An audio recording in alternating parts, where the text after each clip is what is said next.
لە دەرەوە حەڵاڵیان حرامە. ئیشکردن تا ئیشکردن کەوتووە باشە ئەگەر ئەو شوێنەی ئەو خوشکەمان ئەو ئافرەتە ئیشی تیاکە شوێنێکی گونجاو بێ بۆ ئافرەت و ئەو ئافرەتە پێویستی بە ئیش بێت و ئەو ئافرەتە لەو شوێنەیە ئەو خوشکە لەو شوێنەیە تووشی فیتنە نەبێت تووشی عەزیەت نەبێت لە شەرعا هیچ مەنەعەتێکی تیان نییە چونکە لە سەردەمی پێغەمبەری خوا صلی الله عليه وسلم ئافرەت هەبووە لە ناو بازاڕ بە شێوازێکی شەرعی شتەکەی خۆی ساخ کردوێتەوە ئیتر ماز بێ هەر شتێک دایناوە وەکو لە سیریا باس کراوە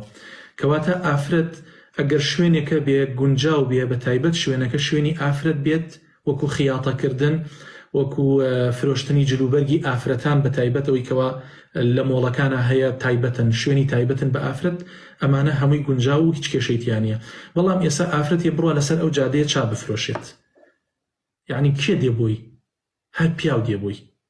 کێ لی خڕەبێتەوە هەمووی گەنج لی خڕەبێتەوە تا بەیانی گەنج ناخەوێ کەواتە ئافرەتێک بە عەرەبانەیەکە و لەسەر ئەو جادەیە سەلامەت نابێ و پاشان بەڕاستی ئەمە بێڕێزیە بەرامبەر بە ئەم ئافرەتا کرێت یعنی هەر خەڵک حەقە ئەو خەڵکە خۆی قبوڵی نەکات خۆی قبوڵی نەکات یارمەتی ئەو ئافرەتە بن لەو قەیرانە ڕزگاری کەن بەڵام ئەو کەسابەتە نەکات یا ئافرەتەیە لەفا فرۆشێ لەفا گەنج دێ پێی ڕابێرێ دوو لەفەم دەرێت چەوری کە و نازام چیکە و کۆمەڵی قسەی یعنی دوو لە ڕووی جەنابتان نالائیق بە ئەو ئافرەتە ئەڵێن یعنی ئەمە شکاندنەوەی ئەو ئافرەتەیە بۆیە ئەبێ ئەو ئیشەیکەوە ئەو ئافرەتە ئەیکا ئیشێکی گونجاو بێ شوێنەکە گونجاو بێت